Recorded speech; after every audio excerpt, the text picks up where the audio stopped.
जय बोलो देवादिदेव 1008 श्री भगवान महावीर स्वामी की जय जय जय। अहिंसा परमो धर्म की जय जय जय। परम पूज आचार्य गुरुवर श्री विद्यासागर जी महाराज की जय जय जय। पूज मुनिवर श्री प्रमाण सागर जी महाराज की, पूज मुनिवर श्री अरह सागर जी महाराज की नमस्ते। बात विश्वास की है। लोक जीवन में हमें एक दूसरे पर विश्वास तो करना ही पड़ता है, लेकिन प्रायः हम जिन पर विश्वास करते हैं उन्हीं से विश्वासघात का शिकार होना पड़ता है। जो व्यक्ति ऐसे अनुभव के दौर से गुजरता है उसके जीवन में अनेक प्रकार की दुविधाएं उत्पन्न होने लगती है। ऐसा व्यक्ति कई बार अपनी व्यक्तिगत क्षति का भी अनुभव करता है और कई व्यक्ति अंदर से टूट भी जाते हैं। संत कहते हैं विश्वास करने से पूर्व यदि व्यक्ति की विश्वसनीयता पर विचार हो जाए तो ऐसी स्थिति का सामना संभवतः न करना पड़े। आज उसकी ही बात है। कल मैंने कहा था कि किसी व्यक्ति को पहचानना है, किस आधार पर पहचाने? धर्म, अर्थ, काम और प्राणों का भय, ये चार ऐसी कसौटियां हैं जिस पर कस करके ही मनुष्य को चुनना चाहिए। लेकिन एक बात सही है कि यदि हम हर कसौटी पर किसी व्यक्ति को कसे तो पूरी तरह खरा उतरने वाला मनुष्य बहुत मुश्किल से मिलता है। तो फिर हम क्या करें? बहुत महत्वपूर्ण सूत्र है। जब तुम परीक्षा करोगे तो देखोगे कि अत्यंत ज्ञानवान और शुद्ध मन वाले लोग भी हर प्रकार के अज्ञान से सर्वथा अलिप्त नहीं है। यदि तुम परीक्षा करोगे तो देखोगे कि अत्यंत ज्ञानवान और शुद्ध मन वाले लोग भी हर प्रकार के अज्ञान से सर्वथा अलिप्त नहीं है। मतलब कमियां तो हर किसी में है, फिर हम विश्वास किस पर करें? आज की चार बातें: विश्वास करना, विश्वास जमाना, विश्वास तोड़ना और विश्वास लौटाना। चारों बातें विश्वास से जुड़ी है। विश्वास करे। जब व्यक्ति ऐसे अनुभव के दौर से गुजरता है जहाँ विश्वासघात होता है तो फिर वो व्यक्ति किसी पर विश्वास नहीं करता। उसके मन में हर किसी के प्रति शंका होती है, किस पर विश्वास करे और किस पर विश्वास न करे। कई व्यक्ति ऐसे होते हैं जो सामने से दिखते तो बहुत अच्छे हैं लेकिन अंदर से अच्छे नहीं होते। और ऐसा अक्सर होता है। मनुष्य जैसा दिखता है वैसा होता नहीं। हम ऐसे व्यक्ति को कैसे पहचाने? तो कह रहे हैं, क्या तुम जानना चाहते हो कि अमुक मनुष्य उदार चित्त या शुद्ध हृदय है? क्या तुम जानना चाहते हो कि अमुक मनुष्य उदार चित्त है या शुद्ध हृदय है, स्मरण रखो कि आचार व्यवहार ही चरित्र की कसौटी है। उसको थोड़ी बारीकी से देखो। एक बार में जल्दी से किसी पर विश्वास मत करो। उसे निकटता से देखने की कोशिश करो। उसके आचार को, उसके व्यवहार पर बारीक दृष्टि रखिए। और जब आपको समझ में आए कि आदमी रंग बदलने वाला नहीं है, तब आप धीरे धीरे परखते हुए उस पर विश्वास करें। नहीं तो आप किसी पर भी विश्वास करेंगे, नुकसान भोगना पड़ सकता है। एक नौकर ने मालिक से कहा, मैं आपके यहाँ 20 बरस से सेवारत हूँ, फिर भी आपका मुझ पर विश्वास नहीं है। मालिक ने कहा, तुझ पर विश्वास नहीं होता तो चाबी के गुच्छे तुझे क्यों सौंपता? यदि तुझ पर विश्वास नहीं होता तो चाबी के गुच्छे तुम्हें क्यों सौंपता? उसने कहा, अत्यंत भोलेपन से कहा, मालिक उसमें तो एक भी नहीं लगती। ट्राई कर चुका है। तो असली चाबी देने के लिए नकली चाबी देकर परखो। उसकी वास्तविकता का बोध हो जाएगा, तुम्हें परिचय मिल जाएगा। किसी भी व्यक्ति से अत्यधिक निकटता एकाएक नहीं करना चाहिए। अचानक आप किसी के प्रति निकटता करोगे, ठगे जाओगे। और आप देखें, ज्यादातर लोगों के साथ ऐसा होता है। जिस किसी पर विश्वास कर लेते वो कह रहा है, कर दो कर दो कर दो, थोड़ी मीठी मीठी बातें कही और आपने उस पर भरोसा किया, और जिस पर भरोसा किया उसने आपको चूना लगाया। जिस पर विश्वास होता है उसी से विश्वासघात होता है, गैर से नहीं। तो थोड़ा समझिए, जल्दी किसी पर विश्वास मत कीजिए और जल्दी किसी से विश्वास मत तोड़िए। जल्दी आप लोगों के साथ ही जल्दबाजी बहुत जल्दी हो जाती है। फट से किसी पर विश्वास करोगे और एक पल में किसी ने थोड़ा सा भी कुछ नेगेटिव इंफॉर्मेशन दिया, जांच पड़ताल किए बिना, तथ्यों को सही तरीके से जाने बिना आप लोग विश्वास करते हो, है ना। और आजकल का आप लोगों का विश्वास तो सोशल मीडिया पर सबसे ज़्यादा है, जो सबसे ज़्यादा फेक और आधारहीन होते हैं। पर आप विश्वास करते कि नहीं करते? कहते नहीं। जल्दी से किसी पर विश्वास मत करो। और जो व्यक्ति ज़्यादा मीठा हो ना, उस पर तो जल्दी भरोसा करना ही मत। नीति कहती है, असति च भवति सलज्जा, क्षारम जलम शीतलम भवति। असति च भवति सलज्जा, क्षारम जलम शीतलम भवति। यानी उल्टा स्त्री लज्जा का ज्यादा ढोंग करती है और खारा पानी ज्यादा ठंडा होता है।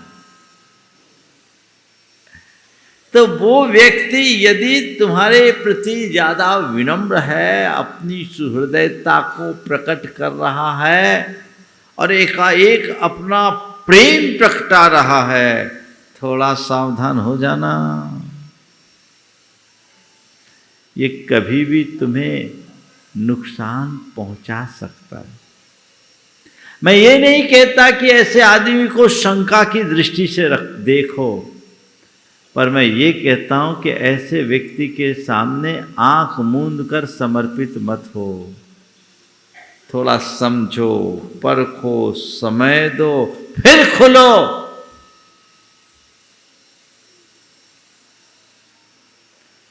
क्योंकि अंदर से व्यक्ति के व्यक्तित्व को भांपना बहुत कठिन काम। उसे नापने की कोशिश करो, और फिर किसी व्यक्ति को नापना है, जानना है, तो उसके लिए एक दूसरी बात कही गई, बहुत अच्छी बात है। मनुष्य की भलाइयों को देखो और उसकी बुराइयों पर दृष्टि डालो। मनुष्य की भलाइयों को देखो और उसकी बुराइयों पर दृष्टि डालो। इनमें जो अधिक है बस समझ लेना वैसा ही उसका स्वभाव है।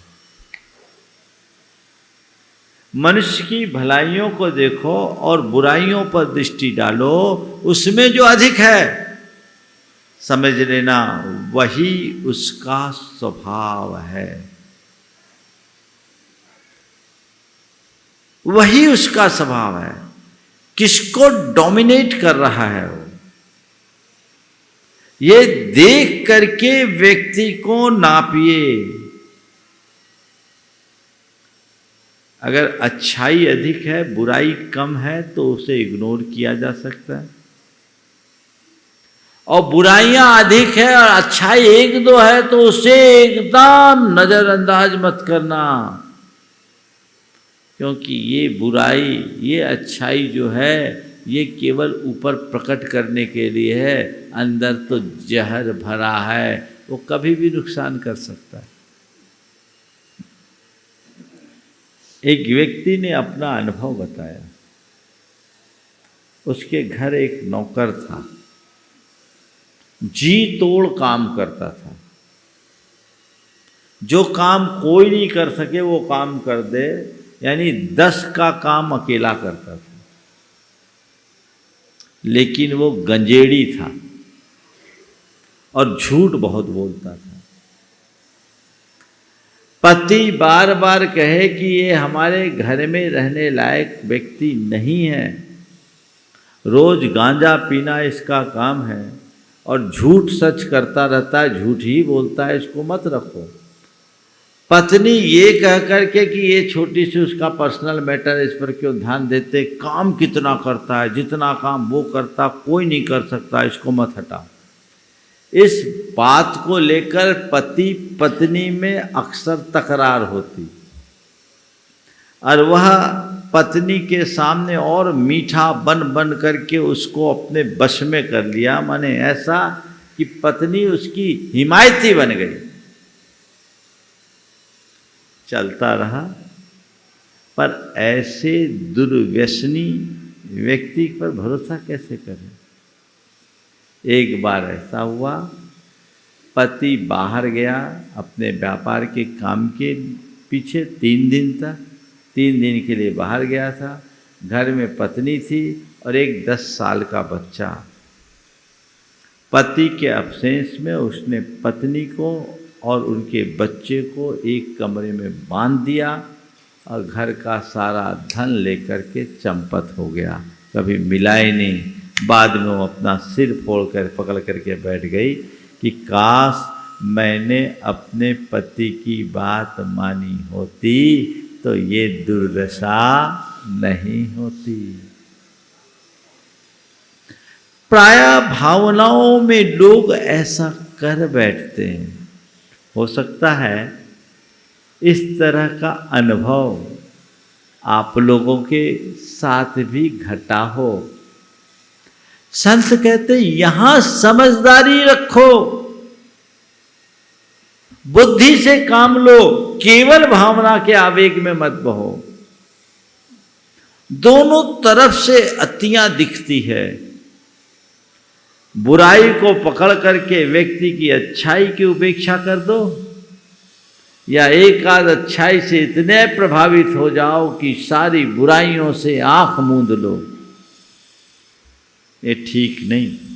गुरुदेव कहते आंखें ना मूंदो, नहीं आंख दिखाओ, सही क्या देखो, क्या हाइकू है, आंखें ना मूंदो ना ही आंख दिखाओ, सही क्या देखो। हर किसी के प्रति आंख मूंद लोगे तो धोखा खाओगे, आंखें दिखाओगे संबंध बिगाड़ोगे। आंख सही क्या देखो, सतर्क रहो, सावधान रहो, समझदारी से काम करो तो जीवन आगे बढ़ेगा। व्यक्ति की वास्तविकता को समझ करके करो तो विश्वास करो तो देखो व्यक्ति कैसा है, उसका व्यवहार क्या है, उसका चरित्र क्या है, तो उसके अनुरूप व्यवहार करके ही आप आगे बढ़ सकोगे। और यदि ऐसा नहीं करे तो लिखते हैं, जो आदमी परीक्षा किए बिना ही दूसरे मनुष्य का विश्वास करता है, जो आदमी परीक्षा किए बिना ही दूसरे मनुष्य का विश्वास करता है, वह अपनी संतति के लिए अनेक आपत्तियों का बीज बो रहा है।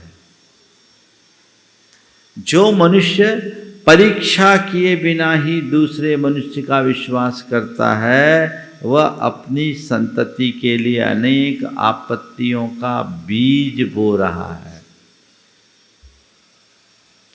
बहुत ज़्यादा ऐसा होता है। मेरे संपर्क में एक युवक ऐसा शिकार हुआ। उसका एक दोस्त था, उसने उसे सब्ज बाग दिखाए, एक प्रोजेक्ट बनाया और कहा कि यदि तुम इसमें इन्वेस्टमेंट करते हो तो तुम्हारा साल भर में डबल हो जाएगा। और जितने भी प्रोजेक्ट बनाने वाले लोग होते हैं सब्ज बाग ही दिखाते हैं। उसके मन में लालच आ गया और वो अपने दोस्त पर अंधा भरोसा करता था, क्योंकि वो बहुत ठाट बाट से रहता था और अनाप शनाप खर्चा करता था। जब उसने इन्वेस्टमेंट करने का मन बनाया तो उसकी धर्मपत्नी ने रोका कि देखो आप ऐसा मत करो। महाराज श्री कहते हैं कि जो व्यक्ति ओवर एस्टिमेट काम करता उनके साथ अपना कोई इन्वेस्टमेंट नहीं होना चाहिए, और इस व्यक्ति का हाथ बहुत खुला है, मुझे डाउट है अपना पैसा डूब जाएगा, आप ऐसा मत करिए। तो वो अपनी पत्नी को डायलॉग झाड़ने लगा, अरे आगे बढ़ने के लिए थोड़ा तो रिस्क लेना ही पड़ता, नो रिस्क नो गेन। अरे कुछ करने के लिए रिस्क लेना है, सब हो जाएगा, तुम लोग फालतू औरत बुद्धि लगाती। आदमी की एक कमजोरी है कि औरतों की अच्छी सलाह को भी जब औरत बुद्धि मानकर टाल देता है तो उसका रावण जैसा हश्र होता है। काश रावण ने मंदोदरी की बात मान ली होती तो आज रावण का पुतला नहीं जलता। हाथ से रहा है, रावण का पुतला जलने की नौबत नहीं आती, लोग उसकी आरती भी उतार सकते थे। इसलिए मैं बीच में एक बात बोल रहा हूं, अच्छी सलाह किसी की भी क्यों ना हो जरूर मानो, चाहे वो तुम्हारी पत्नी हो या बच्चा। उसने पत्नी की बात को नजरअंदाज किया और अपने जीवन भर की गाढ़ी कमाई का एक हिस्सा डबल करने के लालच में बड़ा हिस्सा उसको लगा दिया, वो भी बिना लिखा पढ़ी के।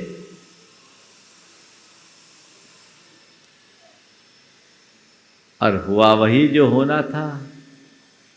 उसने जितनी बातें बताई थी वे सब केवल कागजी थी, वास्तविकता से परे। जिस कंपनी में उसने अपना, जिस कंपनी की बात की, जिसका प्रोजेक्ट रिपोर्ट बताया, उसमें जो प्रॉफिट बताया सब कागजों पर था। इसने जो दिया वो बुक्स में दिया नहीं, ऐसे ही दिया बगैर लिखा पढ़ी के। और साल भर बाद ही उसने कंपनी में भारी लॉस दिखा दिया और कहा मैं तो कुछ दे ही नहीं सकता।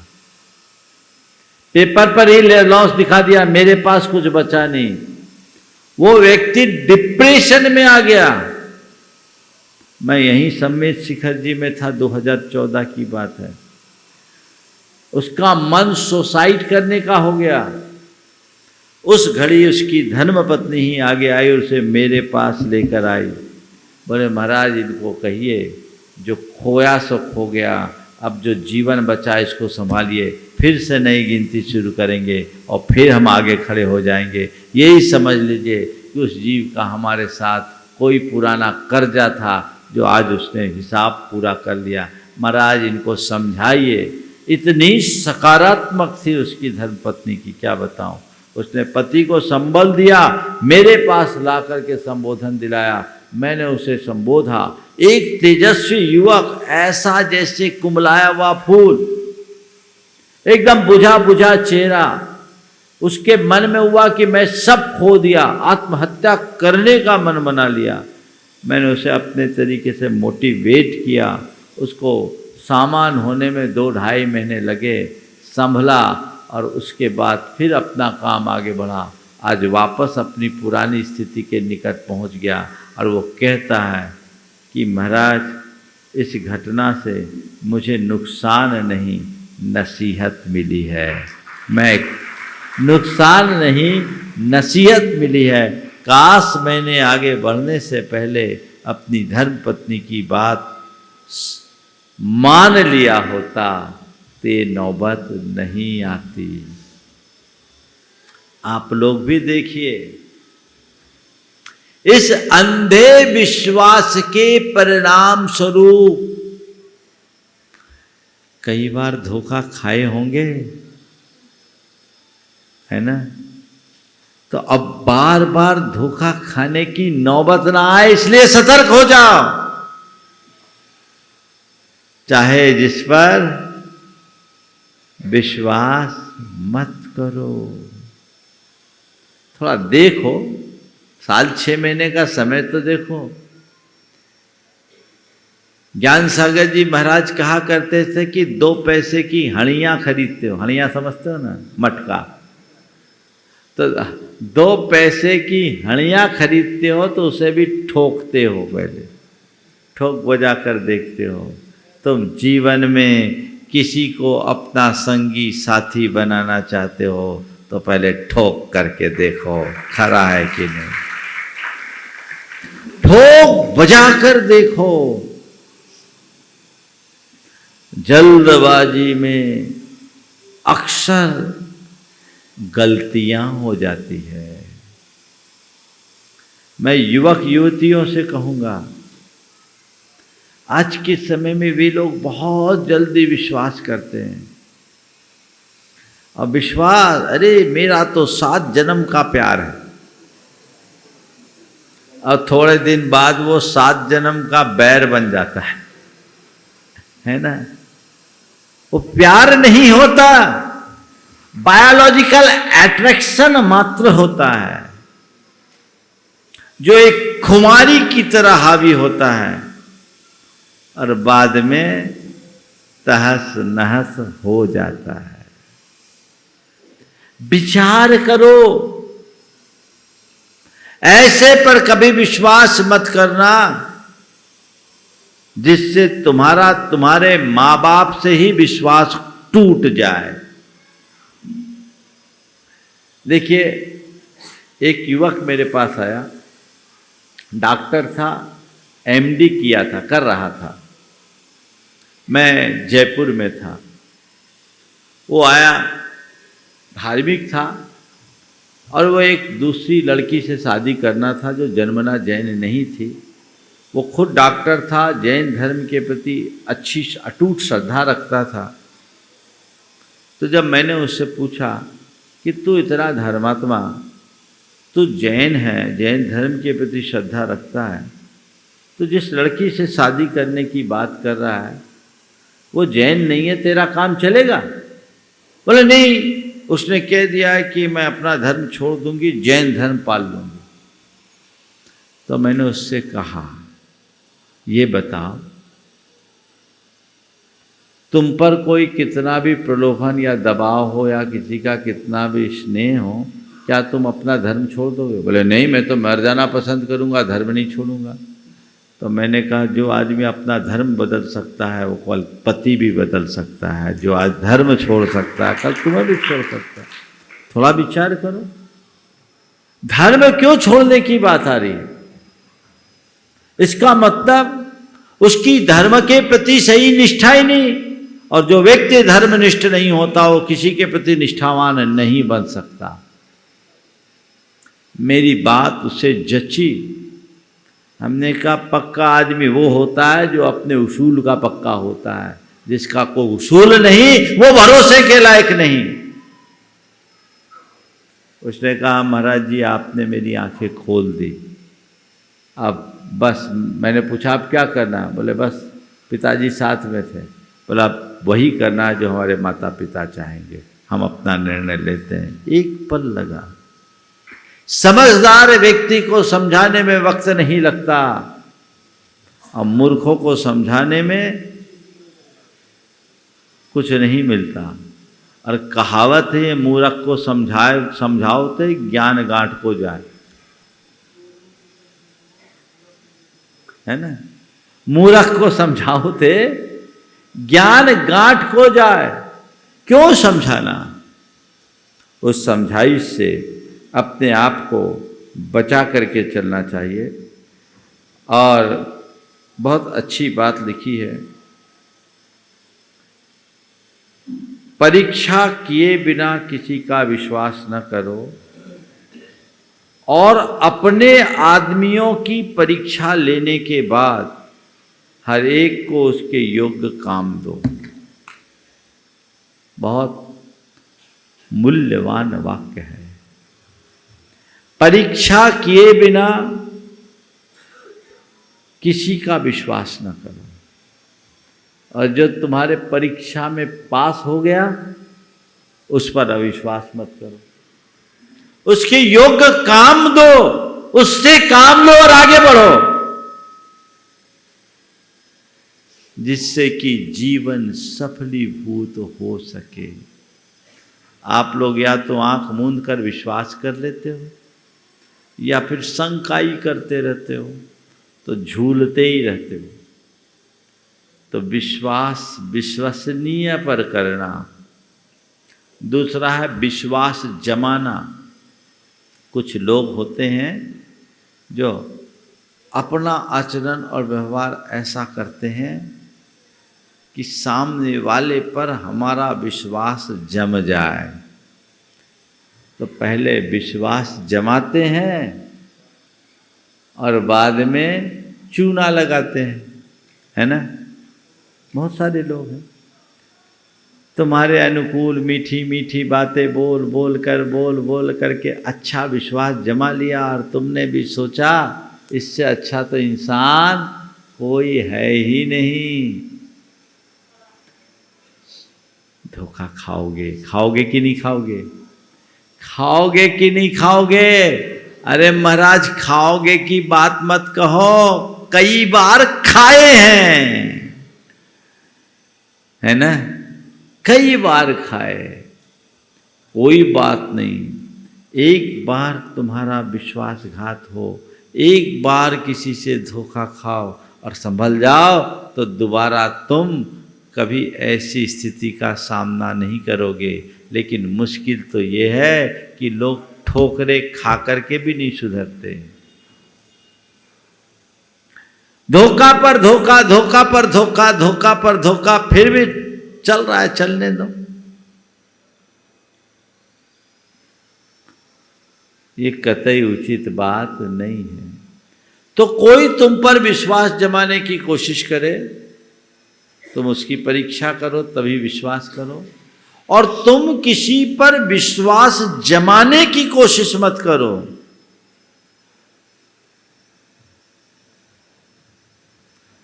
तुम अपना आचरण और व्यवहार ऐसा करो कि सामने वाले पर तुम्हारे प्रति अपने आप विश्वास जमे। दूसरों के भरोसे के लायक बनो, भरोसा मत दिलाओ। ऐसा आचरण और व्यवहार करो कि वो तुम पर भरोसा करे। हालांकि मैं एक बात कहता हूं, किसी पर भरोसा करना मत, अपनी आत्मा का भरोसा करो, तभी पार लगोगे। नहीं तो वो बुंदेलखंडी कहावत चरितार्थ हो जाएगी, भरोसे की भैंसिया पड़ावे आ गई, है ना। पूरी कहानी नहीं बताऊंगा, उल्टा हो जाएगा, मामला बिगड़ जाएगा। तो कहने का तात्पर्य यही है कि हमें अगर कोई हम पर विश्वास जमा रहा है तो हमें उसके प्रति सतर्क होना चाहिए, सतर्कता से उस पर व्यवहार करना चाहिए। और विश्वास जम जाए तो उसे टूटने नहीं देना चाहिए। अपना आचरण व्यवहार ऐसा रखो कि विश्वास टूटे नहीं। अगर किसी के प्रति विश्वास है तो जल्दी से विश्वास टूटने मत दो, और कोई तुम पर विश्वास करता है तो कभी उसका विश्वास तोड़ने की चेष्टा मत करो। न तो विश्वास टूटने दो, न तोड़ने की कोशिश करो। अगर तुम्हारा विश्वास टूट गया तुम अलग थलग पड़ जाओगे। और कई बार ऐसा देखने में आता है कि जो तुम्हारा सच्चे अर्थों में हितैषी है उसका विश्वास टूट जाता है, और जितने लफाज मवाली लोग हैं उन पर तुम विश्वास भरोसा कर लेते हो और बाद में धोखा खाते हो। होता है नहीं होता? जो बचपन से तुम्हारे साथ रहा, खेला पला बढ़ा, जो हमेशा तुम्हारे हित की बात किया, हित की चिंता की, तुम्हें अच्छे रास्ते में बढ़ने की प्रेरणा दी, वो बात तो तुम्हें खराब लगती है। और थोड़े बड़े हो जाने के बाद ये जो थोड़े अलग प्रकार के चाटुकार प्रवृत्ति के लोग होते हैं, जो मक्खन बाजी करते हैं, उस पर तुम्हारा विश्वास बढ़ जाता है। होता है? तो जिस पर विश्वास करना चाहिए उससे विश्वास टूट गया, और जो विश्वसनीय नहीं है उस पर विश्वास जम गया, तो क्या होगा? दूध को छोड़कर अगर तुम जहर पियोगे तो क्या होगा? मरोगे ना। बस वही तो हो रहा है। अच्छे को छोड़कर बुरा कर रहे हो, बर्बाद हो रहे हो। तो जल्दी से विश्वास मत टूटने दो, और जीवन में कभी किसी का विश्वास मत तोड़ो। ऐसा आचरण और व्यवहार ही मत करो जिससे कभी किसी का विश्वास टूट सके। अपने जीवन को वैसे आगे बढ़ाने का प्रयास करें। तो विश्वास करना, विश्वास जमाना, विश्वास टूट जाना या तोड़ देना, और आखिरी विश्वास लौटाना। अगर किसी वजह से किसी का विश्वास खंडित हो जाए, मिसकम्युनिकेशन उसमें एक बड़ा कारण है, मिसअंडरस्टैंडिंग उसके भी एक कारण है, गलतफहमी होती है, और फिर कुछ ऐसे लोग भी पैदा हो जाते हैं जो जानबूझ करके मिसअंडरस्टैंडिंग क्रिएट करते हैं जिससे कि तुम्हारा विश्वास टूट जाए। तो गुरुदेव कहते हैं इससे भी मत घबराओ। बहुत सुंदर हाइकू है। मत दिलाओ विश्वास लौट आता व्यवहार से। मत दिलाओ विश्वास लौट आता व्यवहार से। अपना व्यवहार अच्छा बनाओ कि सामने वाले को स्वयं अपनी भूल का एहसास हो जाए और तुम्हारा खोया हुआ विश्वास फिर से प्रतिष्ठापित हो जाए। ये पुरुषार्थ और प्रयास यदि निरंतर जारी रहे तो जीवन में कहीं कठिनाई नहीं होगी, और यदि इसे भुला दोगे तो सिवाय पछतावे के और कुछ नहीं होगा। इस पर ध्यान रखें।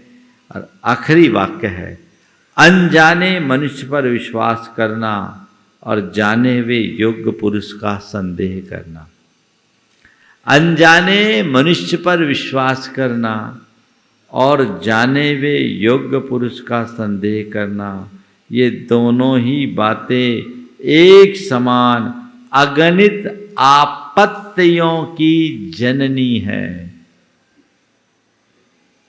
अनजाने पर विश्वास करना और जाने हुए योग्य पुरुष का संदेह, उस पर तो संदेह, जिस पर विश्वास होना चाहिए उस पर संदेह, और जिस पर संदेह करना चाहिए उस पर विश्वास, तो उल्टी गंगा बहाओगे तो क्या होगा? बेड़ा पार या बंटाधार? हाँ, क्या होगा? बंटाधार ही ना। तो भैया अभी तक तो बंटाधार हुआ है, अब हमें बेड़ा पार करना है। तो समझदारी से आगे बढ़ो और अपने जीवन को आगे बढ़ाने की कोशिश करें, जिससे हमारे जीवन का पथ प्रशस्त हो। एक और अच्छा वाक्य है, कुरल का ग्रंथ ऐसा है कि आंख मूंद करके उस किताब को खोलो और उंगली रखो, जिस लाइन पर उंगली होगी वो लाइन ही तुम्हारे जीवन का बहुत बड़ा अर्थ देगी। ऐसा मौलिक ग्रंथ हर व्यक्ति के पास होना चाहिए। उसके सूत्र ही, वाक्य ही अपने आप में सारा संदेश देते हैं। इसे न केवल पढ़िए अपितु पढ़ करके इसे अपने जीवन का मूल मंत्र बना लीजिए। जीवन में कभी विफल नहीं होंगे। देखिए क्या बात है, यदि तुम किसी मूर्ख को अपना विश्वासपात सलाहकार बनाना चाहते हो केवल इसलिए कि तुम उसे प्यार करते हो, यदि तुम किसी मूर्ख को अपना विश्वास पात्र या सलाहकार बनाना चाहते हो, वह भी केवल इसलिए कि तुम उसे प्यार करते हो, तो सोच रखो कि वह तुम्हें अनंत मूर्खताओं में ला पटकेगा। बेवकूफ़ी तो होगी ना। इसलिए हमें समझदारी से काम लेना है और समझदारी से काम लेते हुए अपने जीवन को आगे बढ़ाना है। बिना परीक्षा के कभी नहीं करना और आगे बढ़ कर के चलना। जल्दी से भरोसा करोगे तो कहीं के नहीं रह पाओगे, तो विश्वास करना, विश्वास जमाना, विश्वास तोड़ना और विश्वास लौटाना। विश्वास हर किसी पर मत करो, और अगर किसी पर विश्वास है तो जल्दी तोड़ो मत। किसी का विश्वास मत तोड़ो। अगर किसी का विश्वास जमा है तो उसे विश्वास जमाने से पहले जांच लो, और यदि किसी वजह से किसी का विश्वास तुम्हारे प्रति टूटा है तो तुम फिर उसे लौटाने की कोशिश करो। इसी में जीवन का मंगल है, कल्याण है, और अपने जीवन को आगे बढ़ा सकते हैं। तो जो योग्य है उनके साथ संपर्क बनाकर अपने जीवन को आगे बढ़ाने का प्रयास करें। समय आप सबका हो गया। यहीं पर विराम। बोलिए परम पूज्य आचार्य गुरुवर श्री विद्यासागर जी महाराज।